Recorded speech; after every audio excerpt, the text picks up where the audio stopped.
Steve's got what he does.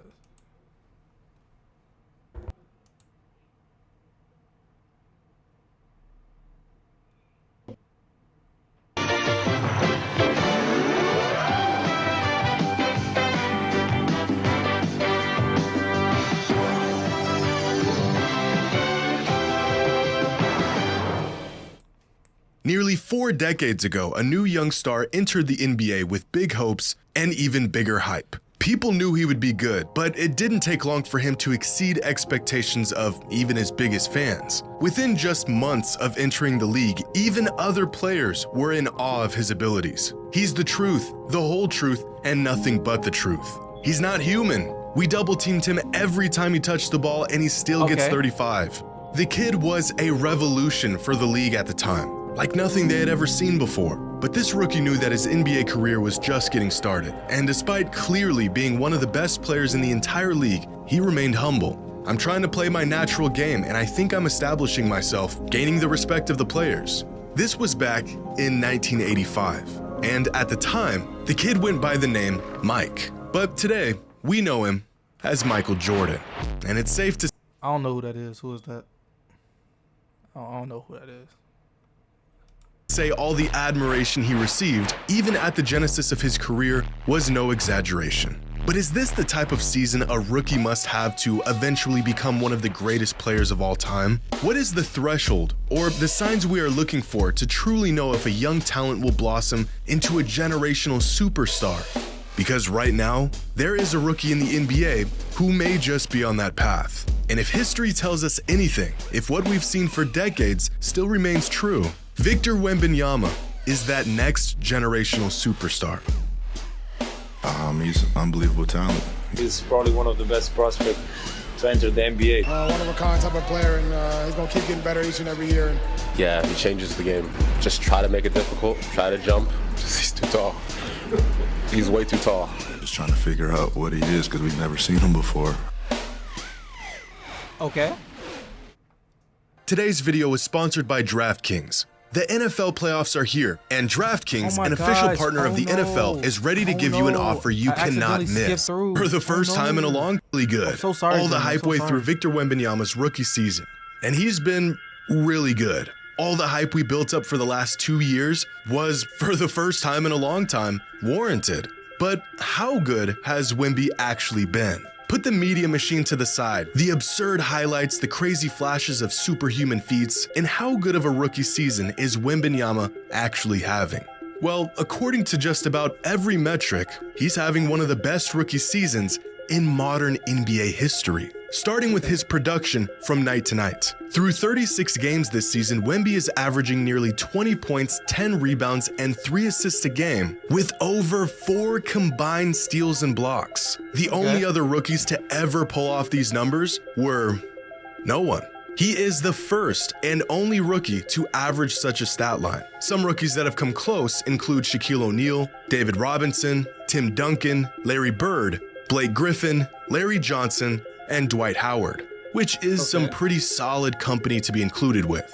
But Wemby is only playing 28 minutes a game this season, far less than any of these other players were in their rookie season. If we convert these stat lines to per 36, then you can really see just how productive and potent Wemby has been to start his NBA career. In fact, if we take a look at estimated plus-minus, arguably the best all-in-one statistic available to the public today, here are some notable stars of the NBA and their EPM in their rookie season. At the bottom, you have players who got off to a slow start, like Darius Garland, Jaylen Brown, and Tyrese Maxey. Keep in mind, realistically, any rookie who can muster up a positive EPM at all is actually having a stellar season, with the average EPM league-wide being negative 1.0. Cade, LaMelo, and Halliburton all had similarly impactful rookie years, but you'll have to keep climbing to find some of the best rookies over the past decade. Here's Karl Anthony Towns, Luka, Ben Simmons, but the 3 rookie seasons that stand far above the rest are Victor Wembanyama, Chet Holmgren, and Nikola Jokic. But here's the thing. Jokic, Holmgren, and Simmons were all not true rookies. They didn't log any NBA minutes in the season following their draft. Now, if we limit this list to true rookies, then Victor has a clear gap on even the league's brightest stars over the last 11 years. Which brings up a point that I think has been overlooked throughout Wemby's development this season. The kid just turned 20. Most of his numbers this year were put up while he was... Chad, I'm older than this nigga, bro. My nigga. The kid just... I'm older than this nigga. Like, that hurts. That hurts the heart. I'm older than this nigga by 3 days. That's insane to me. Turned 20. Most of his numbers this year were put up while he was just a teenager. So take a wild guess at how many teenagers throughout the history of the NBA have averaged 15 points per game. Let's not even consider any other metrics. 15 points a night. That's it. The number is probably lower than you think, because there have been just 13 teenagers in NBA history who have averaged 15 points per game or more. Among these 13 players are some of the greatest ever: Durant, Kobe, LeBron, Kyrie, and some future greats like Luka, Anthony Edwards, and LaMelo Ball. But what if we add some more stipulations here? What about shooting efficiency? If we only include players who shot at least 55% true shooting while averaging 15 points or more in their rookie season, then this list narrows all the way down to just Kyrie, Zion, and Wemby. But Kyrie and Zion are known for their scoring. That's their bread and butter. Victor is this potent and efficient as a scorer, and it's not nearly where he's most valuable. Defensively, Wembenyama has been a superstar this season. At 7'4", Victor's interior defense is so overwhelming that his presence alone is enough to keep teams out of the paint. He snatches lobs out of the air that have no business even being contested. He has players kicking out layup opportunities. I mean, the nigga's 7'5" type shit. Like, you would think. That would otherwise be an easy 2 points. And almost like a free safety, he has a natural instinct for help defense that allows him to close 10, 15-foot gaps in a split second. On this play, Wemby's teammate gets beat towards the baseline, and almost instantaneously, Victor reacts, beats both guards to the paint, and cuts off the offense, preventing an easy layup, blowing up this entire possession. Here's another play against the Clippers where Wemby is playing perimeter defense, which is already an anomaly for a player of this size to begin with. Kawhi gets a step on him coming off the screen, but Victor manages to recover. Kawhi has nowhere to go, so he kicks it out. Once again, Wemby almost gets a piece of the ball, and in about a half a second, he has effectively closed out on Westbrook on the other side of the court. Westbrook thinks he has him beat, but Wemby recovers and ends this possession with a blocked shot.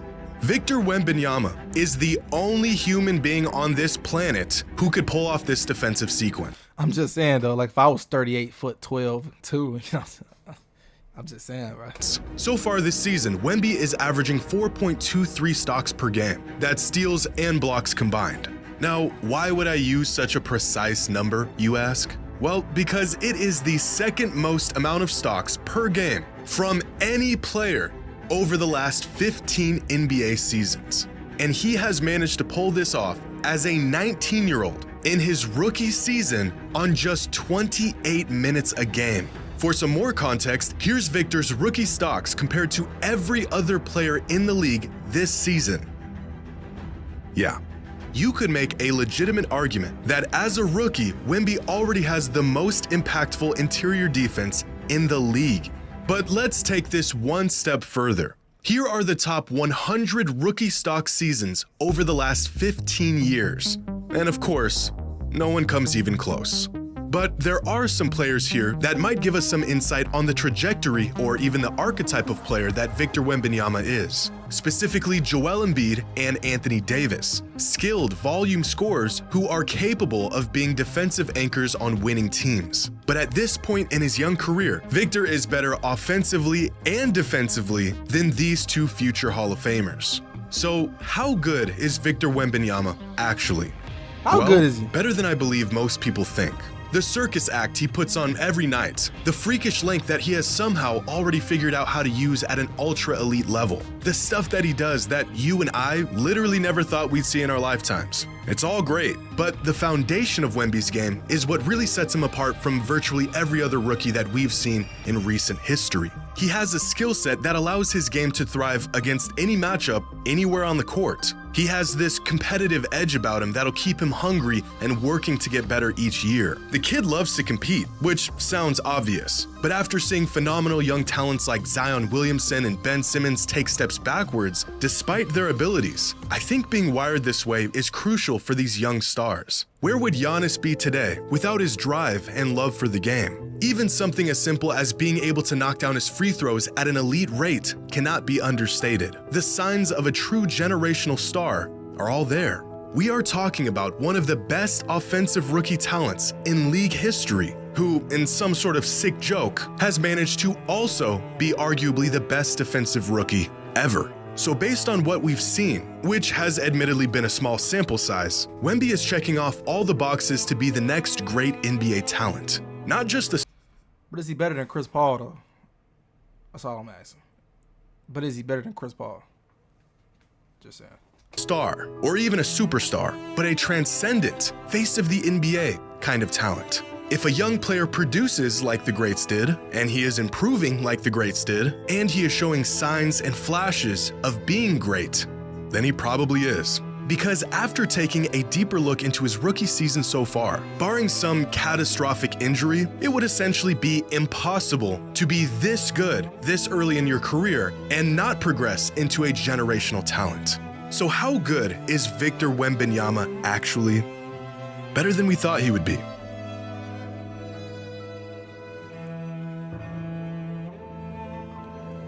I mean, I guess. I guess.